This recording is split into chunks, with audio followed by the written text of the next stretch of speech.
All right, well, thank you very much. All right, well, today we're just going to first talk quickly about what rubrics are.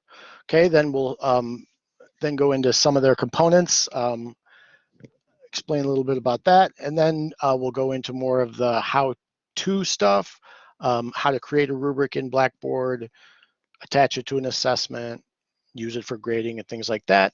Hopefully, I've got some PowerPoint slides here, but hopefully we'll also have time for some live demonstration, and then at the end, questions. So without further ado, let's go ahead and get started. Okay, first off, we're kind of asking what a rubric is, right? And here, there are a lot of different sort of things that rubrics can be, I guess. I personally think that it's sort of all of these things, right? It's an assessment tool. It's a way to a criteria for assessing performance. It can, work as a guide for both students and teachers in terms of grading and, what they need to put in their assignments. So it's great. And I personally am a big fan of rubrics because I think that they really do help create sort of a more fair or equal grading system. I mean, if you've got a rubric that you're using, then that sort of helps keep you on track as a grader. Because at least in my experience, if you have a lot of assessments to grade, you may not do them all at once. So, how you grade one set may be a little bit different from how you grade the other. And a rubric is something that you can use to sort of help keep you a little more consistent, I guess I would say.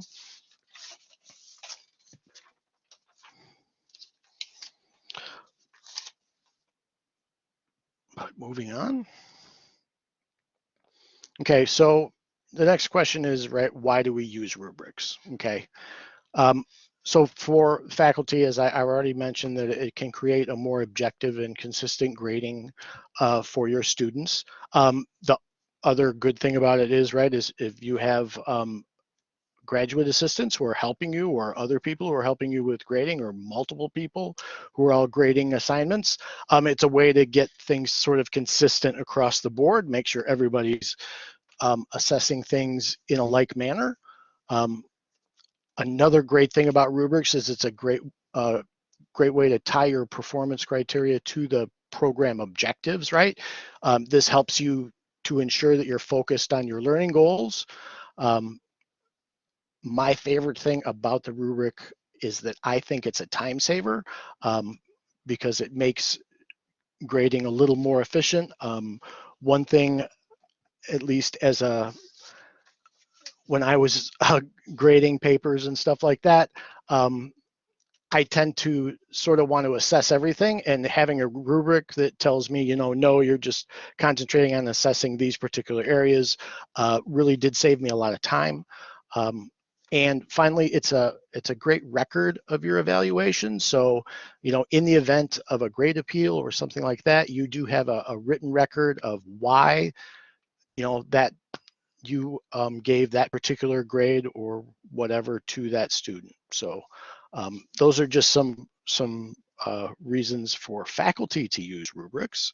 And then for students, right? It's good for them because it's really kind of a communication tool, right? It explains very clearly, right, what they are being evaluated on. I encourage you to be very literal in your rubrics, right? Don't leave any wiggle room.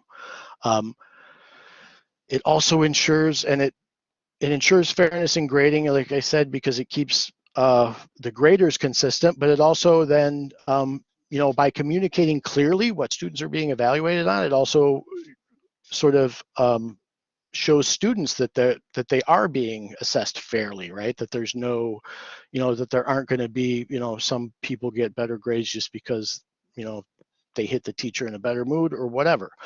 So it gives us, sort of impression of fairness across the board. And one thing that it was great for me as a student was that it would help me focus in on what was really important in the assignment, right? So I could make sure that I was meeting the requirements that my instructor had set.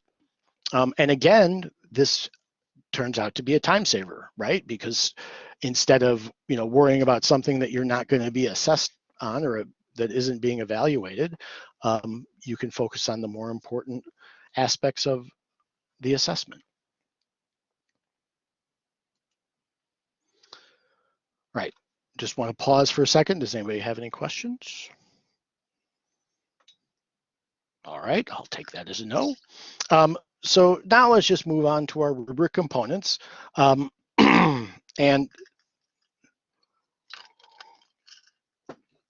rubrics are there's basically three parts to a rubric. You have your performance criteria, which are the areas you're going to assess.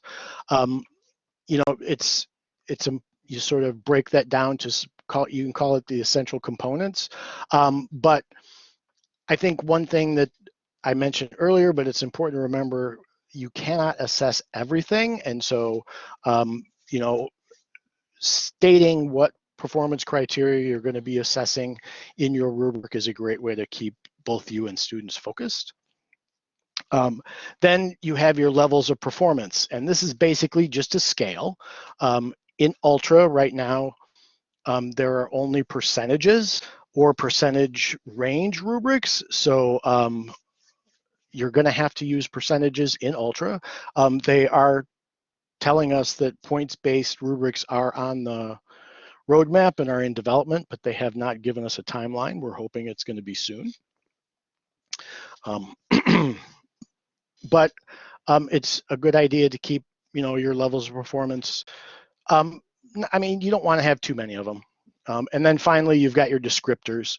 And those are just basically it's a description of what each performance level will look like. So, if you're assessing students on their grammar, what does excellent, you would have a description of, what an excellent grammar assessment would look like, as opposed to, a not so good grammar assessment. So, and you want to be, like I said, you want to be very literal, and, you're going to include the characteristics that are associated with each level of performance.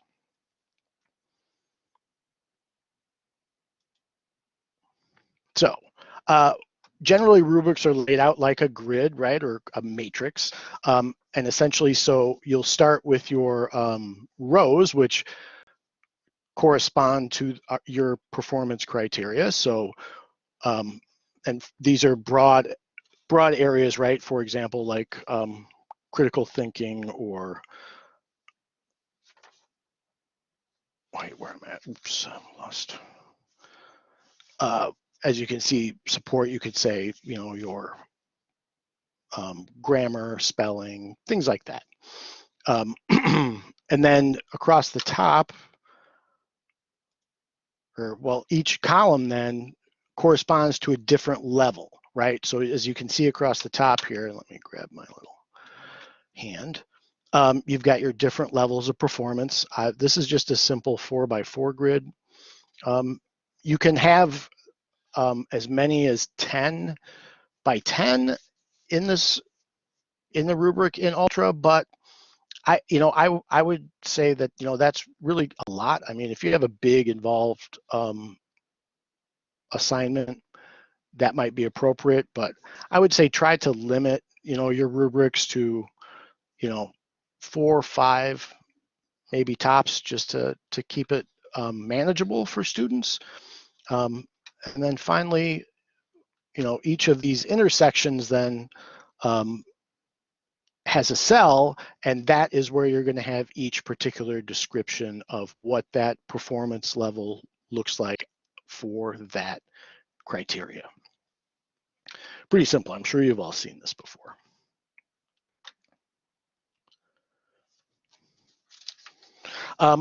Couple of things, as I said, in these cells, you want to be very literal, okay, and specific with your descriptions. So, for example, right, you'll want to say something like, an exemplary performance in, your sources would be 4 peer-reviewed sources or whatever, and then go on down from there. Proficient would be just 1, developing, say, whatever, 3 sources, but they're not peer-reviewed. You decide what is going to go in there, but just make sure you're very specific. And another thing too, I think that's important is to make sure that students understand the difference between like and or when it comes to your rubric. If your rubric says, for example, must have 3 peer-reviewed sources, and how about must have 3 peer-reviewed sources from a, specific journal or something like that. I'm just saying, make sure that they understand that that means it's included. If you say must have 3 sources or, something else, that means you can have either one of those to get to that level of performance. But if you say and, it has to be both. So, like I said, the idea of these rubrics is to communicate clearly what is being assessed and what students need to work on. So you don't, you want to be as clear and as literal as possible. You don't want to leave any wiggle room. Okay, as I mentioned earlier, in Ultra at the moment, they're only percentage or percentage range. If you want to use points, you can, but the Ultra grading is really set up with percentages. So if you can if you can get away from points and use percentages, I would encourage that. But they are going to be including points-based rubrics at some point. So stay tuned. 10 by 10 is your biggest grid size. You can't put more than 1,000 characters in each cell, which is fine. You don't want to be too wordy. I mean, honestly, if you're going more than 1,000 characters in a cell, you may want to think about dividing that up or putting it in a different part of the descriptor, or adding another performance criteria that can help you split those up. And this next one is sounds a little confusing, right? Because it says rubrics should only be used for assessments without questions, which doesn't make a lot of sense, but only if you don't think about it like Blackboard, right? As far as Blackboard is concerned, there's a difference between the question format and the text format, okay? So if you are creating an assessment, instead of putting in a question, you're just gonna add text. And, as far as Blackboard is concerned, even though your text can be a question, right? You can put that in there, like especially if you're, for example, assigning a midterm paper or something like that. Say you're going to have 3 prompts or something, you can include those in the text. As far as Blackboard is concerned, that's not a question, so you can attach a rubric to it. But if you start adding machine graded questions and things like that, then true false questions, it won't allow you to attach a rubric. Another thing is that once you've started using that rubric for grading, you can't change it. I think this is in an effort to be fair to students, so that you don't grade something and decide to change a rubric. You can you can't edit, but you can copy that rubric and change it then, and make any edits you need and attach it to a different assessment, things like that. But once you've started using it for grading, it can't be changed. And finally, you can't create a rubric on a small screen width. Okay, they're read-only. So that means if you're trying to create a rubric on your phone, you're not going to have any luck. You can read them, but you can't create them. So moving on, I will stop a moment here, make sure nobody has any questions. All right. So when it comes time to create a rubric, there are actually a couple of ways to do it. You can do it actually in an assessment. When you're creating assessment, you can create the rubric at the same time. Although a lot of times, right, rubrics tend to be used from semester to semester. So you may already have your rubrics in your course, and you can also create them in Ultra Course View on the gradebook panel. All you have to do is up the top here, you're gonna, when you are in your Ultra course, you're gonna click on the gradebook tab. That will take you to the gradebook page. Over on the right on the gradebook page, you'll see the gear icon. When you click on that, that opens the gradebook settings, which is a slide out panel that comes out from the right.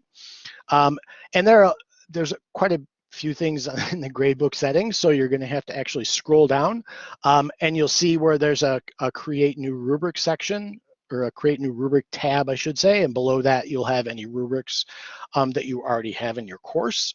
All you do is click create new rubric. You're going to give your rubric a name and start filling in what you need to fill in to get started.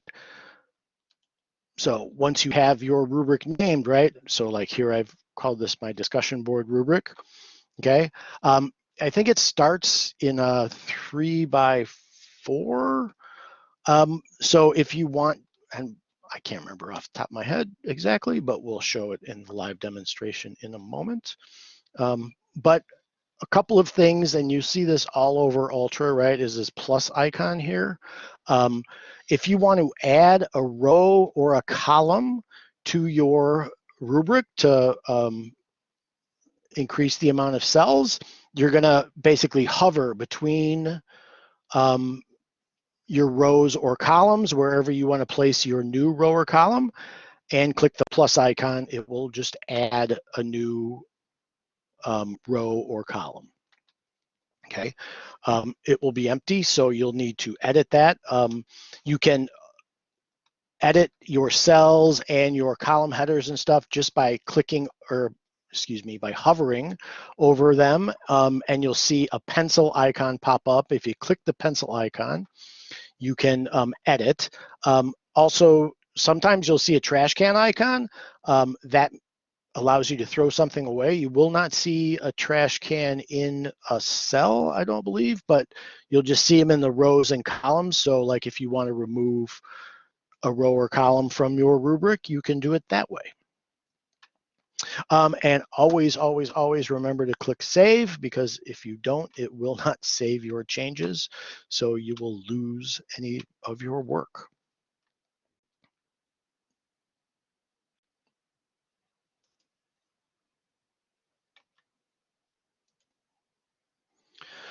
All right, once you've created your rubric, then you're going to want to associate that with an assessment. As I said, you can create a rubric when you create the assessment, and it will automatically show up in your gradebook.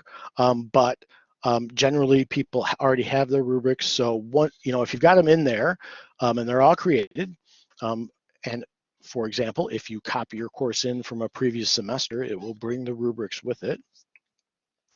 But only if you copy the entire course. So what you're going to do once you have rubrics in there, and another thing is you may want to use the same rubric for more than one assessment, right? If you have a research paper rubric and your students are writing 4 different research papers, you can use the same rubric for each one, or you can change them around. It's kind of up to you. But anyway, to associate the rubric then with an assessment inside your Ultra Courser shell, all you have to do is hover your cursor in the content area. Remember that plus icon I talked about?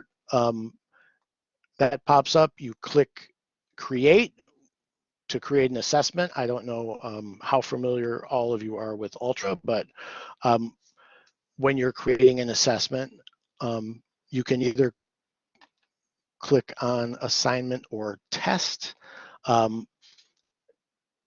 Like I said, it doesn't matter as long as you don't include what Blackboard considers questions and just text. You can associate a rubric with either a test or an assignment, but you'll name that assessment.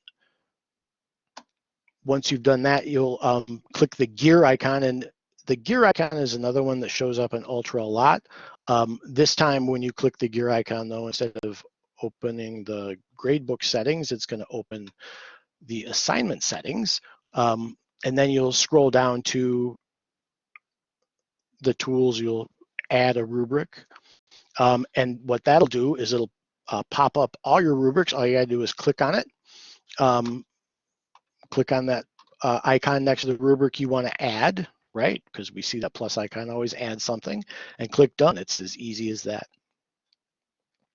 Which I know I went through that kind of fast, so I'll show you how that works. Okay, once you've put that in, then what I like to do then is check the student view to make sure that the rubric is displaying the way I would think it should.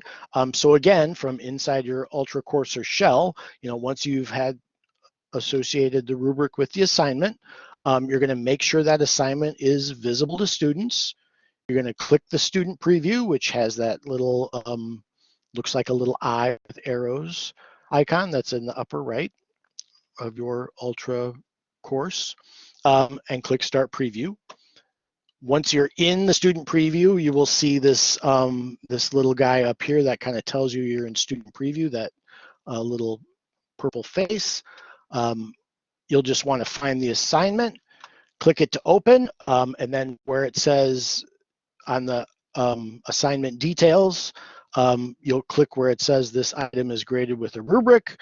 That will open the rubric for a student, and it shows them all of the criteria, and then all they have to do is click on a criteria. It will expand to show the levels of performance and the performance descriptors. Again, we'll show that in a minute.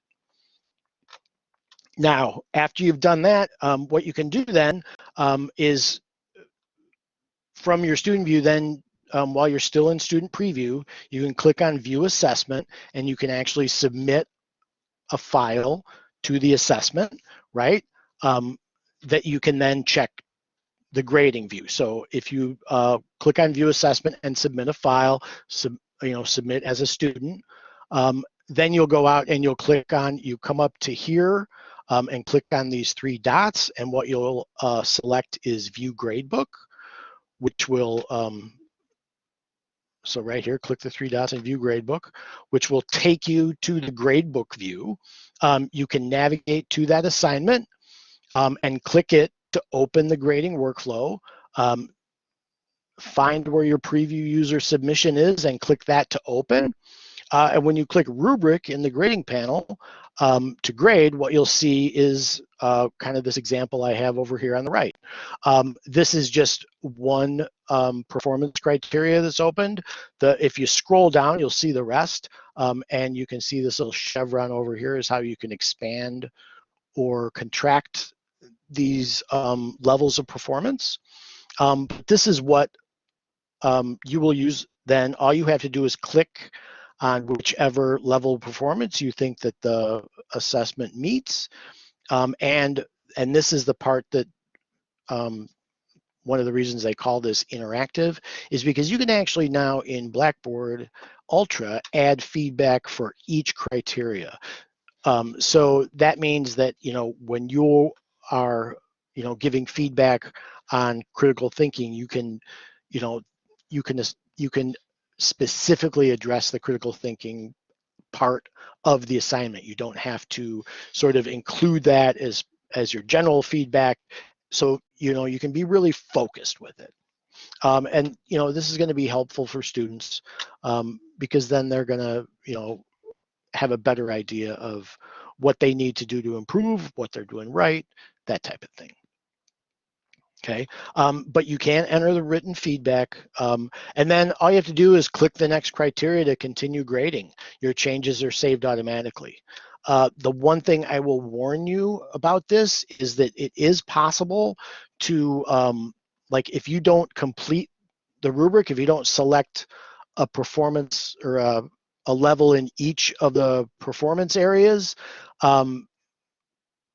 it won't, it will just, like say you click one performance area, then you get distracted, you don't finish grading that student, you finish grading the rest of your students, but you kind of forget about that one, and then you post the grades. If you have not finished grading that, if you have not completed that rubric essentially, it will still post the grade. So just be aware of that. Make sure that when you do start grading, you either finish, or if you do have to leave in the middle, make sure you get back to it. But like I said, just be warned that, you may have a student that says, hey, why didn't I get scores in these last two areas? That's just because it is possible to post before the rubric is completed.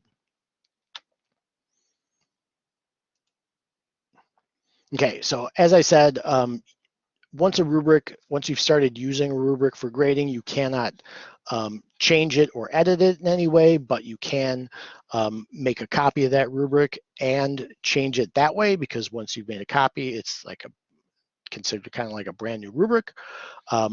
Again, you're going to go to the gradebook page to open the grade. You'll open the gradebook. You'll click that gear icon again to get to the gradebook settings. If you scroll down to course rubrics, each of your rubrics will have 3 dots next to it. That's, again, the ellipsis is something that is common in Blackboard and actually across the internet, right? It just means there's more stuff. So if you click those 3 dots, you can click duplicate. That will copy your rubric. It will show up with the name it had with copy next to it. You can rename it, or call it something else, or just roll with copy. But you can make all your changes, as I said, just by clicking the pencil icons to change things. And when you're finished, make sure you click save, and you've got essentially a brand new rubric. All right. Now, a few things before we kind of move on to the live demonstration part, is it's important that your rubric, or there's some considerations, I guess, that you need to think about. One, right, is the validity of your rubric, right? And this is kind of a tough one, because you really have to examine it closely, and you have to decide, what is this. What am I trying to do with this assessment, and what am I trying to do with this rubric, right? So am I actually assessing what I'm intending to assess, right? That's not always easy to answer. So make sure you take some time and consider, what exactly your rubric is going to communicate to your students, right? Make sure that the rubric is easy to understand, or at least as easy as possible to understand, right? Some of this material that you're covering is going to be very complex. As a result, right, you're going to expect a lot out of your students, so your rubrics may also be kind of involved and complicated, but make them as understandable as possible. Be literal, right? Try to keep things short. Things like just make it as easy and as clear as possible. Okay, and again, as we talked about earlier, one of the things about rubrics is they sort of promote this idea of fairness, right? It keeps grading consistent. It helps students to focus in on what they need to focus in on, but is what you're asking reasonable, right? Given the level of your students, given the type of assessment, right? Is this something reasonable, right? Is it, for example, if you say have a discussion board rubric, is it reasonable to have spelling is one of the things that students are evaluated on in a discussion board, right? It's supposed to be sort of a free-flowing, almost, conversation type of thing. So is spelling something you really care about in that situation, right? You can't assess everything, so make sure what you are assessing is the most important components of this, the most essential learning that's in that assessment. All right, so I'm going to take another brief moment to stop and ask if there are any questions. All right, hearing none, we will continue to move on. Yep. Okay. So this is where I go into the live demonstration part. So what we're going to do first is create a rubric. So let me just pop over here. Oops, I'm going to need to hold on. I need to just share a different screen. So give me just a second.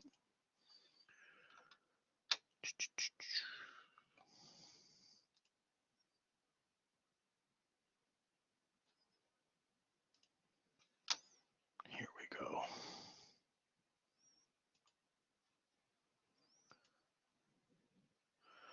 All right. Can everybody see this? No, we still see the consider. Oh, wait, nope, it updated. You're good. Okay, yeah, it may take a second. Good, thank you very much. Mhm. All right, so this, when you log into Blackboard, right, this is, actually, this isn't the institution page, but this is the courses page. And so what I'm going to do is I'm just going to open my Ultra Course View course here. This is just a shell that it's really stripped down. But the first thing I'm going to do, right, is I'm going to create a rubric for a final paper. Okay, so to do that, as we talked about earlier, we come over here to the gradebook tab. We're going to click the gradebook tab. Once we're on the gradebook page, we come over here to the gear icon and click that. This opens our gradebook settings. You can see we've got all kinds of them. But if I scroll down, and I've got a lot of categories here because that's something else I've been playing with. If you come down to the bottom, you'll see there's a course rubric section. Okay, I've already got a couple of rubrics in here, but I want to create a new one. So all I have to do is click this tab.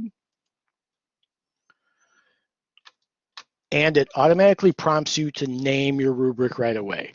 Now, it will default to this new rubric with the date, but it's always a good habit to name them immediately, just so you don't end up in a situation where you're like, what does that mean? So once you do that, then you can click down in here and you can start adding in, and you start with a 4x4 rubric. It just has the percentages as starts at 100, goes down 25 per. This is just a basic sort of default template.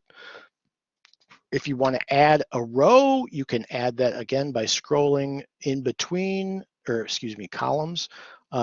Scroll in between your columns, click, see the plus icon come up, click it, and this is something that's nice. It puts it right in the middle there, and you see that it also automatically sort of updates your percentage based on where you place it. Okay, it's going to ask you to name it.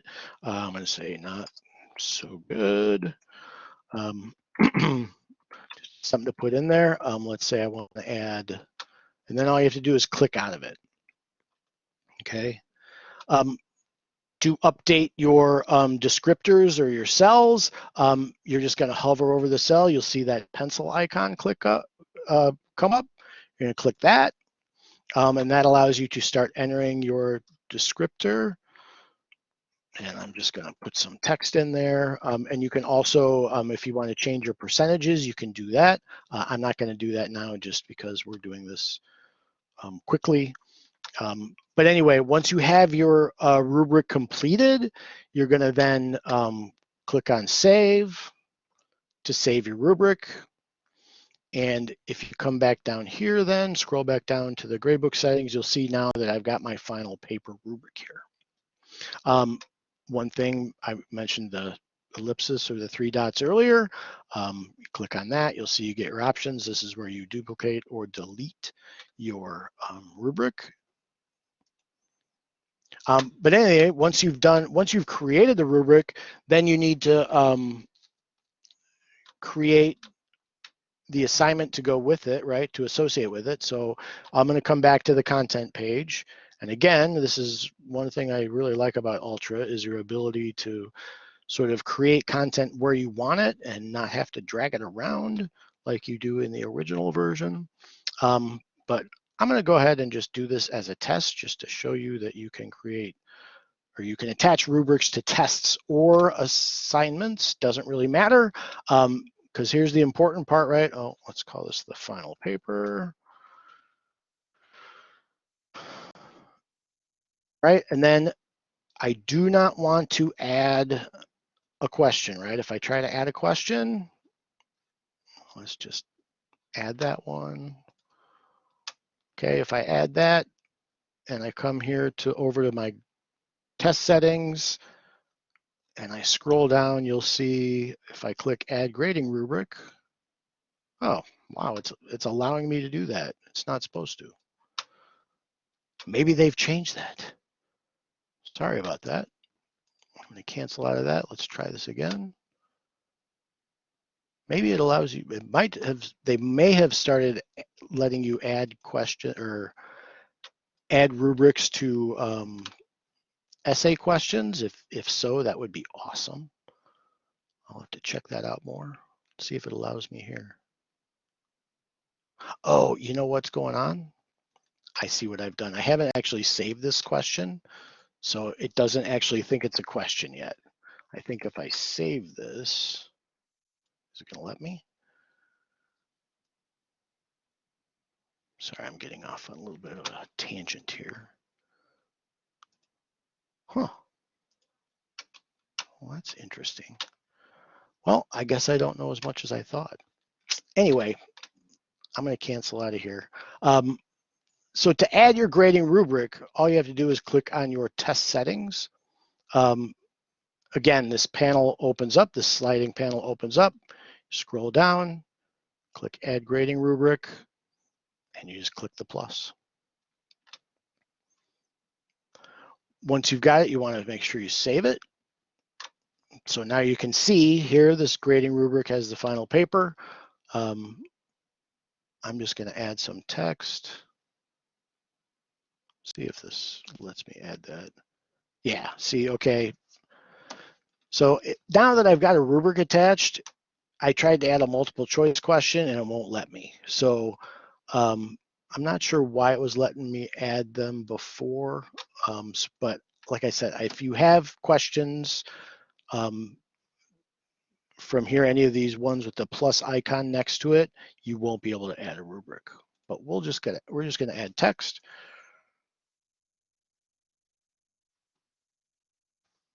Tell our students to write. And then now that we've saved all this, we can close this out. And you can see I've got my new final paper here, and it's got a rubric attached. If I click it again to open it, you'll see the grading rubric is final paper. So now, oh, I think I heard a go up maybe. If you've got a question, go ahead and hop in. Hi, Mike. Yes. Okay, so is it, am I understanding that for any given, let's say, exam that I have, where I have multiple kinds of questions, I can attach a rubric to an individual question? So You cannot. Okay, so. No, the rubric is attached to the assessment itself. So if you have an assessment with some of those like multiple choice questions or things like that, you won't be able to attach a rubric. So if you have, I won't be able to attach the rubric to the assessment itself, or to, because it almost looked like you were, when you attached the rubric in this case, where you were putting text, right, and it said write. Yeah. Yes. I interpreted that as if I had other text, that text could actually be a question. It wouldn't have to be. I guess this notion of what Blackboard is considering a question versus not is not that clear to me. Okay, yeah, no, and thank you for saying that.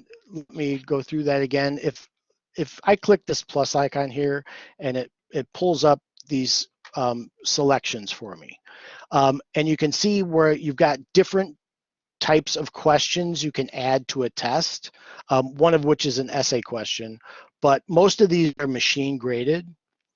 And if you add one of these questions, then you won't be able to attach a rubric. Like if I try to add a true-false question, it will ask me to remove the rubric because it does not allow rubrics with the questions, but that's only as Blackboard thinks of it, right? Because in this text area itself, so if I just add text again, right, I can add a question. Do you think, dot, dot, dot, question mark, oops. Right, so I can put in questions, but, as far as Blackboard is concerned, this is just plain text. So you can attach a rubric. Is that a little more clear? I, I don't know. Maybe it is, but I have a feeling that when I am actually trying to do it, it's going to become unclear again.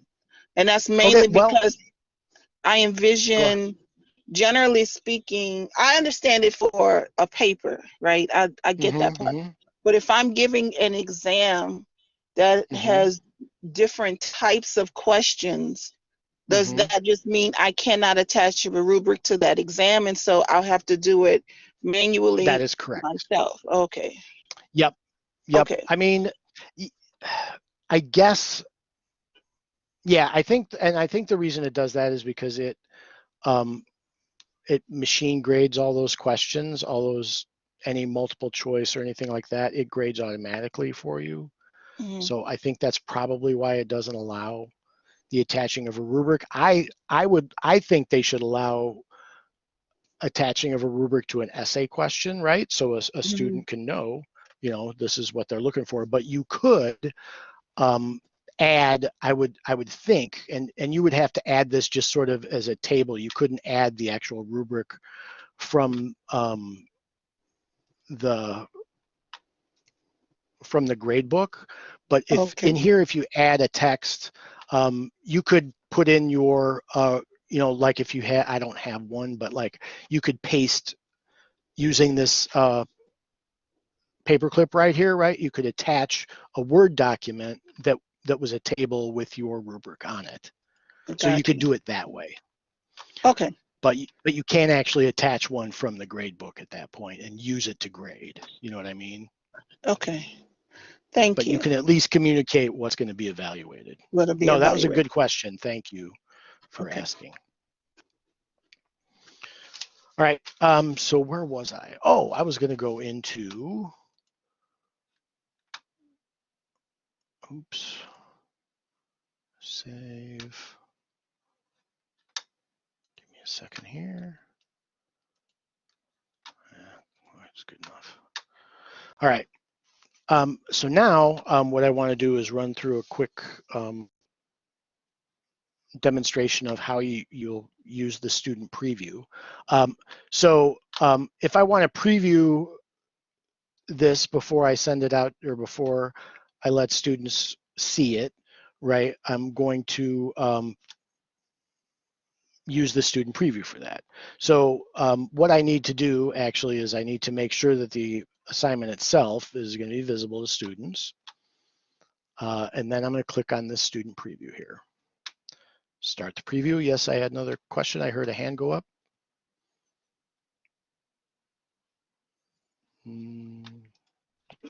Accidental. Sorry about that.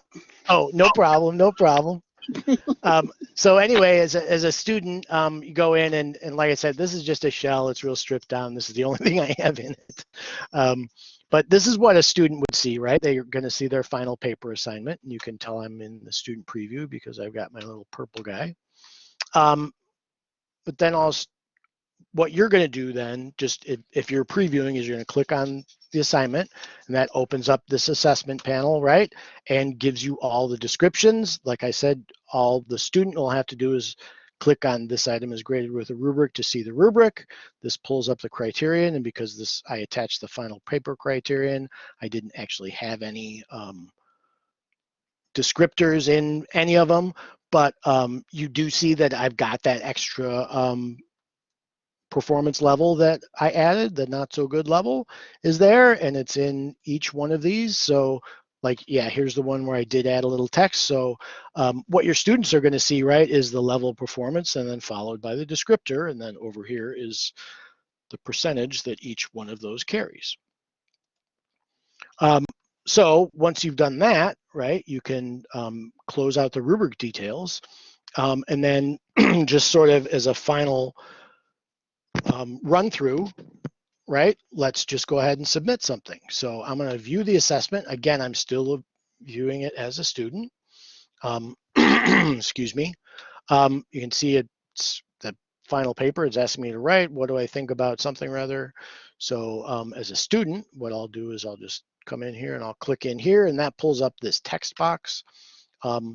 And a student can write in here, but it's much better if they attach files because it makes it easier for you to grade them. So always encourage your students to do that. Plus, if they're attempting to write an actual paper in this text box, that's just gonna cause problems. So make sure that they're just attaching files when they're writing papers. But anyway, I'm just gonna see, I'm sure I've got something here that I can use real quick. Yeah, here we go. Just gonna attach a Word file and submit. So that's my final paper. This is what I'm doing this as a student, so it gives them the prompts, right? It says you can't do anything. Do you want to submit? And I say, yeah, I do. And so now I've submitted that paper as a student. So what I can do, and this is another nice feature in Blackboard Ultra, is that I don't actually have to exit the student preview. It will exit you automatically if I go to view gradebook. So this makes it real easy to check the entire workflow from the student opening the assignment all the way through to you grading it. Yes, question? Yeah, do you know if regular Blackboard has that feature as well? I find myself turning off student preview and going back and forth a lot. It does not. You have to exit the student preview and then go into the gradebook. Okay, thanks. Mm-hmm. But anyway, so this is going to be very similar to what it's exactly the same as what you see in Ultra when you're in your grading workflow. You do have, I will point out, you do have two different views here. You have a list view, which is sort of lists your assignments, and you can go to the more traditional grade view. And you can either to grade a submission, like this is my preview user, because you can see it says that there. It's got a new submission, so that's what you would see. You can either click grade now here, or from your list view, you just open that final assignment. That's going to bring up a list of your preview or your users, your students, and you'll just click on the attempt to open it to grade it. It gets you to the same spot either way. But here now you can see the paper in here, and you can, actually next week, for those of you who are going to be attending my annotate class and feedback or workshop, we'll be talking more about these tools.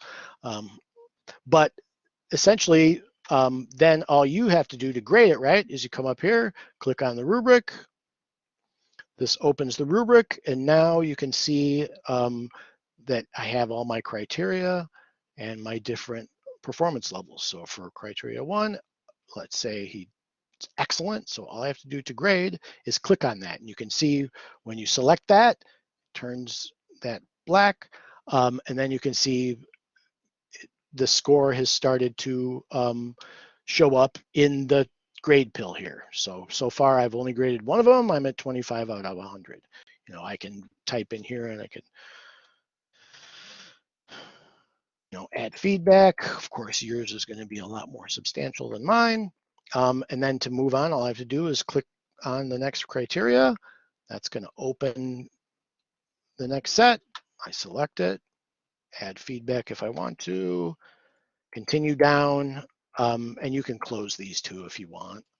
One thing I'm going to point out too is that if you'll notice, once you've added some actual feedback, it has this little icon so that both you and the students know you've added written feedback. But anyway, we'll just finish this out real quickly. Oops.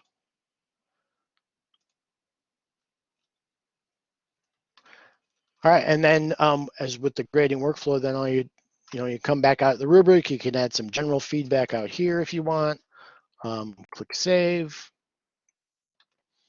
And if you were actually grading papers, you would see arrows up in these corners, which would allow you to move to the next assignment without having to pop out of it. I only have the one, so I'm done. Once I'm done, I just close this. And you can see now here it's got the grade pill. This I did very well, but you know, this is another thing I really like about Ultra is that grades are not posted until you decide to post them. So it'll hang here until you click post. Once you click post, it goes out to the student. There's another question. Hi, Mike. If a student has a question about a grade that they received, is this something that they can ask through Blackboard, or is it just assumed, or I let them know, for instance, we need to have that conversation afterwards? Like, are we? Well, go ahead. I can imagine it being useful for them to do it through Blackboard, because then there's a way for them to capture a conversation and really have it a part of the record as to what they find. I'm gonna just say if they think a grade should have been different, right? So what their reasons would be, and as a way to keep it as part of the record. Can we do that through Blackboard? Well, I would suggest just using the Blackboard messaging tools to correspond with your students, simply because that keeps it all contained in that one spot. You will have access, to the rubric as long as you have access to Blackboard. So I would say that it's going to be there until the course goes away, which I think right now we're holding on to courses for about 5 years. But you can always download these things. You can download your gradebook. That's and it'll bring this stuff with it. So okay, thank you. Yep. I know we're starting to run out of time here, so I'm just gonna try to wrap this up. Let me stop sharing that. Go back to, hold on just a second here. And then there are a lot of good rubric websites that really do provide a lot of resources and ideas if you're interested, like for ideas for performance descriptors, levels and things like that. One thing too about a rubric is, I think when you're constructing it, try to stay, I would say, as positive as you can in your language, instead of using things like say a performance level of below average. Call that like developing, or in progress, something like that. And and I don't know if this makes much difference, but I like to start with the good stuff all the way on the left, because that's where people start reading, right? So I want my students to think the first thing they see when they're reading each of these performance descriptors, or as they're going along, I want them, the first thing to see, I want them to see the excellent one, right? And then go down to the ones that aren't so good. I don't know if that makes a difference, but it does make me feel better. But there are a lot of web resources out there for you. These ones, I believe, are free. So that's nice. Also, I would encourage you to speak with your colleagues. A lot of times there are probably rubrics available, especially in some lower level courses that have a lot of sections. There may be some rubrics. Your department may even have some that they want you to use. I don't know. It varies quite a bit. One more thing. If you are interested in upcoming workshops, you can register for them from the institution page there under the flexible teaching guide. If you click register for a workshop, or you can hit our website right here. So,